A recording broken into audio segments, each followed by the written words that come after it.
അതിക്രൂരവും ആസൂത്രിതവുമായ കൊലപാതകത്തിന്റെ ഞെട്ടലിലാണ് കാസർഗോഡ് കല്യോട്ട് ഗ്രാമം. TP. ചന്ദ്രശേഖരനെ വധിച്ചതുപോലെ jeep കൊണ്ട് ബൈക്ക് ഇടിച്ചു വീഴ്ത്തിയാണ് ഇരുവരെയും വെട്ടിക്കൊന്നത്.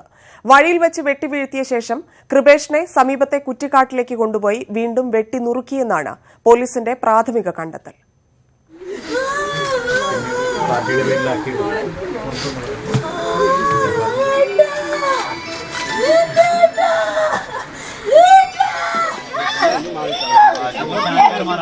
കാസർഗോഡ് ജില്ലയിലെ പുല്ലൂർ പെരിയ ഗ്രാമപഞ്ചായത്തിലെ കല്യോട്ട് നിന്ന് ഇന്നലെ പുറത്തു വന്നത് രക്തം മരവിപ്പിക്കുന്ന ക്രൂര കൊലപാതകത്തിന്റെ വാർത്ത. 8:30യോടെയാണ് കൂരങ്കര സ്വദേശികളായ 27-കാരൻ ശരത് ലാലും 21-കാരൻ കൃപേഷും ആക്രമിക്കപ്പെട്ടത്. ബൈക്കിൽ ശരത്തിന്റെ വീട്ടിലേക്ക് പോവുകയായിരുന്നു ഇരുവരും.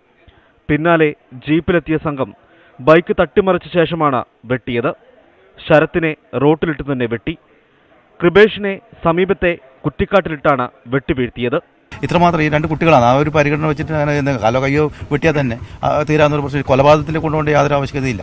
അതിന് മാത്രം ഒരു ഭീകര പ്രശ്നങ്ങൾ ഇവിടെയില്ല. തീവ്രവാദികൾ അങ്ങനെ ആ രീതിയിലുള്ള രാഷ്ട്രീയ പ്രവർത്തനം ഈ കോൺഗ്രസിന്റെ ഭാഗത്ത് ഇവിടെയില്ല. അക്രമത്തിനു ശേഷം അതുവഴി പോയവരാണ് ശരത്തിനെ വെട്ടേറ്റ നിലയിൽ കണ്ടെത്തിയത്. തുടർന്ന് കോൺഗ്രസ് പ്രവർത്തകരും നാട്ടുകാരും ചേർന്നാണ് കാസർഗോഡ് ജനറൽ ആശുപത്രിയിൽ എത്തിച്ചത്. ശരത്തിനെ ആശുപത്രിയിൽ എത്തിച്ച ശേഷമാണ് ഒപ്പം കൃപേഷുമുണ്ടെന്ന വിവരം ലഭിക്കുന്നത്.